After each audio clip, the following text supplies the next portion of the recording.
నమస్తే, welcome to BCN news. నేను విజయలక్ష్మి. ముందుగా ముఖ్యాంశాలు.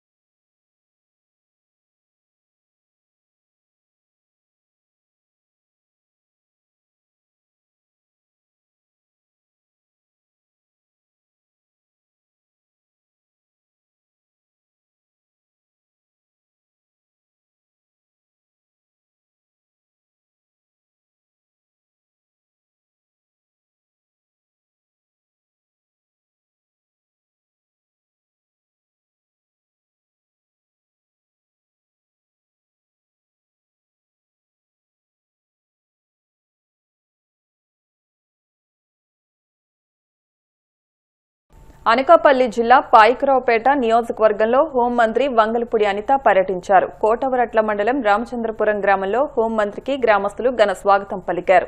రామచంద్రపురం గ్రామంలో హోంమంత్రి ఇంటింటికి వెళ్లి పింఛన్లు పంపిణీ చేశారు. అనంతరం స్వర్గీయ ఎన్టీఆర్ విగ్రహాన్ని ఆవిష్కరించారు. ఈ సందర్భంగా ఆమె మాట్లాడుతూ కార్మికులు, కర్షకులే దేశ ఆర్థిక వ్యవస్థకు పునాది అని అన్నారు. రెండోసారి పొలిట్ బ్యూరో సభ్యురాలుగా తనకు అవకాశం కల్పించినందుకు సీఎం చంద్రబాబు, నారా లోకేష్ కు ప్రత్యేక ధన్యవాదాలు తెలియజేశారు. ఎన్డీఏ ప్రభుత్వంలో గ్రామాలు అన్ని విధాలుగా అభివృద్ధి చెందుతున్నాయని వెల్లడించారు. మన అన్న ఆరాధ్యదేవంగా భావించే మన అన్న నందమూరి తారక రామారావు గారి విగ్రహ ఆవిష్కరణ చేసుకునే ఒక బృహత్తరమైన అవకాశం నాకు లభించినందుకు ఇక్కడున్న ప్రతి ఒక్కరికి కూడా పేరు పేరున ధన్యవాదాలు తెలియజేసుకుంటూ, ఇంత మహత్తరమైన అవకాశం ఇచ్చినందుకు గౌరవ ముఖ్యమంత్రి చంద్రబాబు నాయుడు గారికి, అదేవిధంగా మన జాతీయ వర్కింగ్ కమిటీ ప్రెసిడెంట్, ఈ రోజు మీ అందరికీ తెలుసు 2 సంవత్సరాలు ఇంకొక 4 రోజుల్లో పూర్తిగా వస్తుంది మన గవర్నమెంట్ వచ్చి. ఈ 2 సంవత్సరాల కాలంలో ఈరోజు ఎన్డీఏ కూటమి మీద ఉన్న అభిమానంతో, తెలుగుదేశం పార్టీ మీద, అదేవిధంగా జనసేన మీద, బీజేపీ మీద ఉన్న అభిమానంతో, అతి ముఖ్యంగా మీ అందరి ఆడబిడ్డైన నా మీద ఉన్న అభిమానంతో ఇక్కడికి వచ్చి మమ్మల్ని అందరినీ కూడా ఆశీర్వదించినందుకు ఇక్కడికి వచ్చిన ప్రతి ఒక్కరికి కూడా పేరు పేరున నేను మంచి చేస్తారని మోసపు హామీలు నమ్మి ప్రజలు కూటమికి అధికారమిస్తే విచ్చలవిడిగా దోచేస్తూ రాష్ట్రాన్ని నిండా అప్పుల్లో ముంచేశారని వైసీపీ అధికార ప్రతినిధి కారుమూరి వెంకటరెడ్డి ఆరోపించారు. తాడేపల్లి పార్టీ కేంద్ర కార్యాలయంలో ఆయన మీడియాతో మాట్లాడుతూ, చంద్రబాబు, పవన్ కళ్యాణ్, నారా లోకేష్లు ఎక్కి దిగే విమానాలు, హెలికాప్టర్ల ఖర్చులతోనే రాష్ట్రం సగం అప్పుల పాలైందని, 23 నెలల్లోనే 3.61 లక్షల కోట్ల అప్పులు చేసి కూడా కనీసం ఒక కొత్త పింఛన్ ఇచ్చిన పాపాన పోలేదని ఆగ్రహం వ్యక్తం చేశారు. రాష్ట్రంలో ఇంధన కొరతను సృష్టించి 150 కోట్లు దోచుకున్నారని ఆరోపించారు. ఇక్కడ కోర్టుల నుంచి హైకోర్టు నుంచి సుప్రీంకోర్టు, ఇక్కడ బెయిల్ వస్తేనేమో పైకి వెళ్లి మళ్ళీ బెయిల్ క్యాన్సిల్ చేయాలని మీరు వ్యవహరిస్తున్నటువంటి తీరు అంటే మీకు అసలు ఈ ప్రభుత్వం నడుపుతున్నారా, ఇంకేమన్నా నడుపుతున్నారా? ప్రభుత్వంగా మీకు ఒక బాధ్యత కనీసం ఉందా? నిన్న కేబినెట్ లో చూస్తే అమరావతి పేరుతో నిర్మాణాలకు అడ్డగోలు దోపిడీ. ఇది సచివాలయం ఆల్రెడీ ఒకటి ఉంది, మనకి ఆల్రెడీ అసెంబ్లీ ఉంది, హైకోర్టు ఉంది, మళ్ళీ కొత్తగా కడతాడంట. ఆ కట్టడానికి మళ్ళీ 1000 కోట్లు, దాంట్లో అద్దాలు బిగించడానికి 2500 కోట్లు అంట. ఏమయ్యా ఇదని అడిగితే అమరావతి మీద దుష్ప్రచారం చేస్తే కేసులు పెడతా అంటున్నారు. అమరావతిలో ఒక బిల్డింగ్ కి అద్దాలు పెట్టడానికి 2500 కోట్లు అని క్వశ్చన్ చేస్తే కేసులు పెడతారా? అని ఏమన్నా పోస్ట్ పెడితే అరెస్ట్ చేస్తామని బెదిరిస్తారా? అంటే ఎక్కడికి పోతా ఉన్నాం మనం? ఒకటి నేను స్పష్టంగా అడుగుతా ఉన్నా ఈ ప్రభుత్వాన్ని, మీరు ప్రభుత్వంగా మీరు ఎవరి కోసం పనిచేస్తున్నారు? మీ బినామీల కోసమే పనిచేస్తున్నారు తప్ప ఈ రోజు రాష్ట్ర ప్రజల కోసం ఒక్కటి కూడా మీరు పనిచేయట్లేదు అంటానికి ప్రతిపక్షంగా మేము అడిగిన దానికి సమాధానం చెప్పకపోగా ఎదురుదాడి, కేసులు, వేధింపులు, ఇదే ప్రభుత్వం చేసేది? ఎవరన్నా అసలు ఈ 2 సంవత్సరాల మన స్వాతంత్రం వచ్చినప్పటి నుంచి తీసుకుందాం, ఈ భారతదేశానికి స్వాతంత్రం వచ్చిన తర్వాత 2 సంవత్సరాల లోపు 3,61,000 చేసినటువంటి ప్రభుత్వం ఎక్కడన్నా ఉందా? మనకంటే పెద్ద పెద్ద రాష్ట్రాలు ఉన్నాయి, ఉత్తరప్రదేశ్, తమిళనాడు, పశ్చిమ బెంగాల్, వాళ్ళు కూడా చేయాలి 2 సంవత్సరాలు ఇప్పుడు 3,61,000 కోట్లు. మరి ఈ అప్పులు చేసి ఏం చేస్తున్నాం? ఈ రోజు రాష్ట్రంలో పరిస్థితి చూస్తే అత్యంత దారుణంగా ఉంది. సంక్షోభాలను మీరే సృష్టిస్తారు మీ డబ్బుల కోసం. డీజిల్, పెట్రోల్ ఎందుకు దొరకట్లేదా? దేశం అంతా దొరుకుతున్న ఆంధ్రప్రదేశ్ లో ఎందుకు దొరకట్లేదంటే ఇది వైఎస్ఆర్ కాంగ్రెస్ పార్టీ కుట్ర అంటారా? సిగ్గు కొద్దిగానే ఉందని అడుగుతున్నా. ఎక్కడ ఎలా నవ్వుతారన్న సిగ్గు కూడా లేదా ఈ కేబినెట్ గానీ, ఇక్కడ ఉన్నటువంటి మంత్రులకు గానీ, లేదంటే ఈ ప్రభుత్వానికి గానీ? డీజిల్, పెట్రోల్ కొరత వస్తే మేం కారణం అంటారా? దాని మీద మేము తప్పుడు ప్రచారం చేస్తున్నాం అంటారా? కళ్యాణ పోయినాయా లేదంటే ఇంకేమన్నా? ఎక్కడ ఏం జరిగినా జగన్మోహన్ రెడ్డి గారి కారణం. మీరు చెప్పేది అదే కదా. అది యూరియా ఎందుకు అందట్లేదంటే రైతుకి, అమ్మో ఈ దుష్ప్రచారం చేస్తున్నారు, జగన్ గారి కారణం అంటారు. అప్పుడిప్పుడు మదనపల్లిలో అదేదో ఫైల్స్ తగలబడితే దానికి వైఎస్ఆర్ కాంగ్రెస్ పార్టీకి లింక్ పెట్టారు. యారో బుడమేరులో వరద వస్తే అక్కడ బోట్ ఏదో వచ్చి అడ్డం పడితే దది కుట్ర అంటారు. ఇప్పుడు పెట్రోల్ డీజిల్ ఎందుకు దొరకట్లేదంటే మీరు సృష్టించిన సంక్షోభం. మీరు సృష్టించి ఈ సంక్షోభాన్ని 150 కోట్ల రూపాయల స్కామ్ ఇది. ఎందుకంటే మామూలు డీజిల్ ధర ఇది 98 రూపాయలు ఉంటే ఏదైతే మీరు ఇప్పుడు కమర్షియల్ కి ఇచ్చేది 153 రూపాయలు అయితే దాన్ని నార్మల్ రేటుకి ఇమ్మంటం వల్ల అది 98, ఇక్కడ 153 అంటే ఎంత 55 రూపాయలు ఒక్కొక్క లీటర్కి వచ్చి, మరి ఇది 150 కోట్ల రూపాయలు కుంభకోణం కాక ఏంటి? సో దీని మీద క్వశ్చన్ అడిగితే మేము సృష్టిస్తున్నాము, లేదంటే ఒకడు అంటాడు వైఎస్ఆర్సీపీ పెట్రోల్ బంకులు మూసారంట. ఏది పెట్రోల్ బంకులు కూడా వైఎస్ఆర్సీపీ తెలుగుదేశం బోర్డులు పెడతారా? ఏంది పెట్రోల్ బంకులు ఏడన్నట్టు ఉంటాయా? మేమేదో మూసేపిచ్చి సంక్షోభం చేశామని చెప్పి మాట్లాడుతా ఉన్నారు. నేను ఒక్కటైతే స్పష్టంగా ఈ ప్రభుత్వాన్ని చెప్తా ఉన్నా, మీ పతనం ఆల్రెడీ ఎప్పుడు ఆరంభమైంది కాబట్టి మీరు బరి తెగించి ఈ విధంగా వ్యవహరిస్తా ఉన్నారు. ఖచ్చితంగా దీనికి తగిన ప్రాయశ్చిత్తం అతి త్వరలోనే మీరు అనుభవించబోతారనేది వాస్తవం. మీరు ఎన్ని రకాల విమర్శలు చేసినా, ఎన్ని రకాల కేసులు పెట్టినా వైఎస్ఆర్ కాంగ్రెస్ పార్టీని ఏమీ చేయలేరు.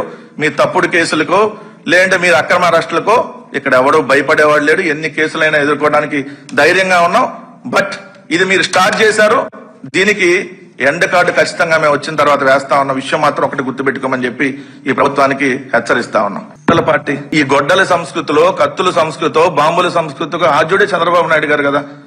పిల్లనిచ్చినటువంటి మామ చెప్పాడు, గాంధీని చంపిన గాడ్సే కంటే నీచుడు నా అల్లుడు చంద్రబాబు నాయుడు అని స్వయంగా రామారావు గారు చెప్పారు.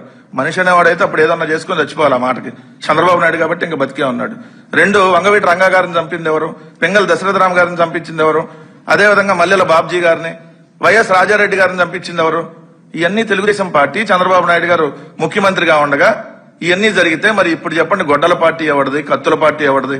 అంతెందుకు మొన్నటికి మొన్న అధికారంలోకి వాళ్ళు రాగా రాష్ట్ర ప్రజలకు వాతావరణ శాఖ కీలక హెచ్చరిక జారీ చేస్తుంది. మరో 5 రోజుల పాటు వర్షాలు కురిసే అవకాశం ఉందని విశాఖ వాతావరణ శాఖ అధికారి జగన్నాథ్ కుమార్ వెల్లడించారు.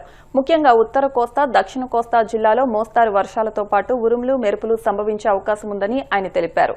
బంగాళాఖాతంలో ఏర్పడిన వాతావరణ మార్పుల వల్ల తీరం వెంబడి గంటకు 40 నుండి 50 కిలోమీటర్ల వేగంతో బలమైన గాలులు వీస్తాయని తెలిపారు.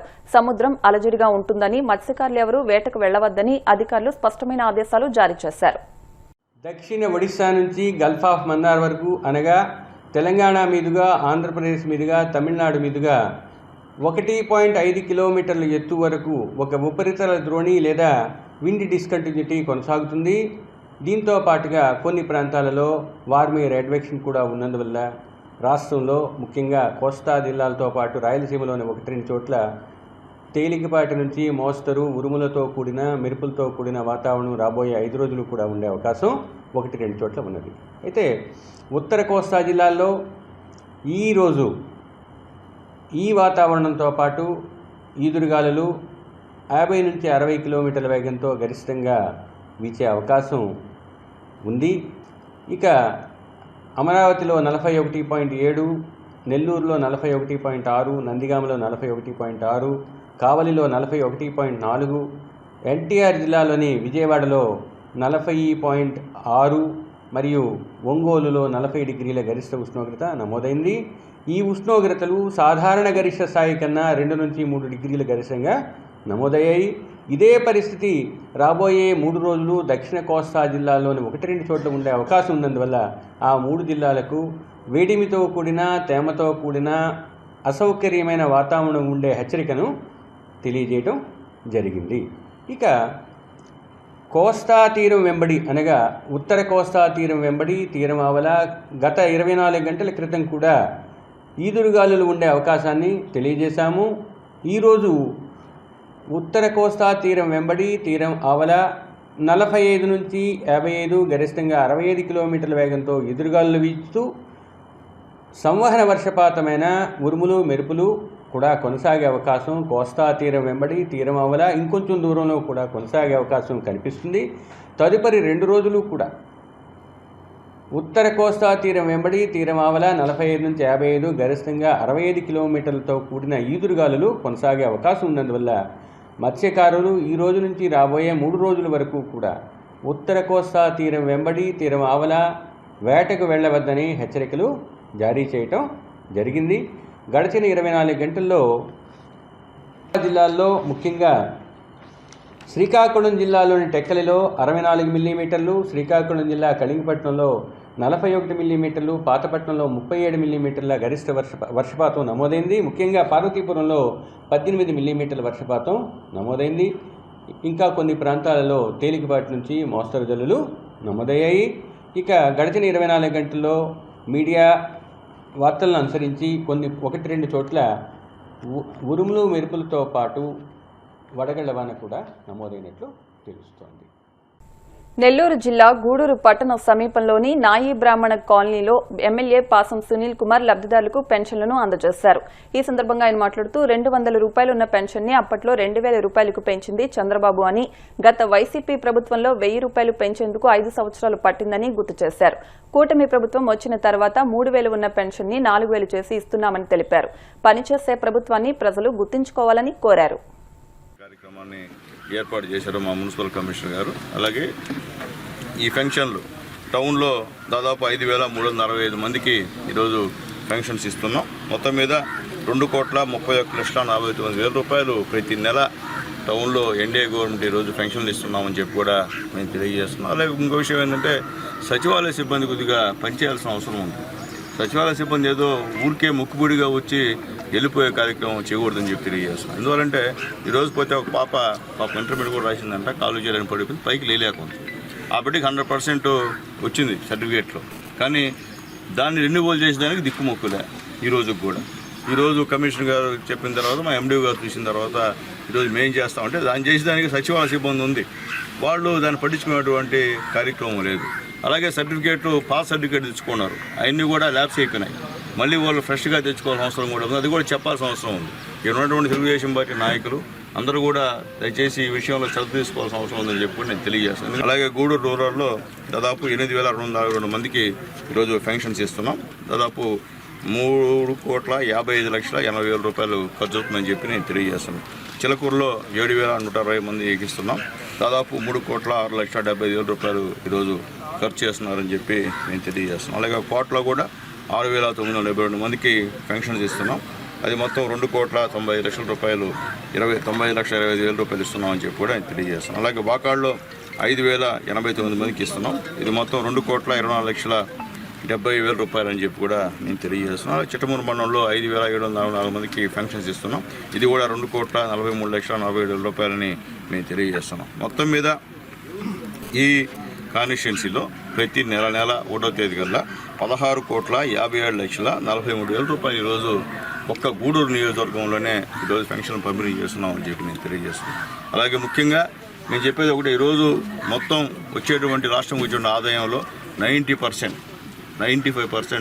పెన్షన్లకే ఖర్చు పెడుతున్నటువంటి ఏకైక ప్రభుత్వం మన ప్రభుత్వం అని చెప్పేదానికి కూడా చాలా గర్వంగా ఉందని చెప్పి, ఈ విధంగా పెన్షన్స్ ఇచ్చే పరిస్థితి లేదు, ఇన్ని పెన్షన్స్ కూడా లేవు, ఇంత డబ్బులు కూడా ఇచ్చేటువంటి కార్యక్రమం లేదు.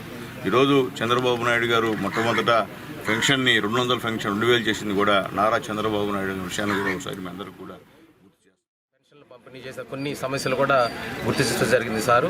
ఎవరైతే 100% వికలాంగులు అయ్యింది పెన్షన్స్ నీడ్ ఉన్న వాళ్ళు ఎవరైతే ఉన్నారో వాళ్ళకి వస్తున్నటువంటి 6,000 కాకుండా 15,000 పంపించాలని చెప్పని రికమెండ్ చేయాలని చెప్పి వారు సూచించడం జరిగింది. అలానే ఇక్కడ ఉన్నటువంటి స్థానిక సమస్యలు కూడా గుర్తించి వాటి మీద వివరమైనటువంటి ప్రపోజల్స్ ప్రతిపాదనలు తయారు చేయాలని చెప్పని కూడా సార్ సూచించడం జరిగింది. ఇప్పుడు కాసేపు ప్రకటనలు.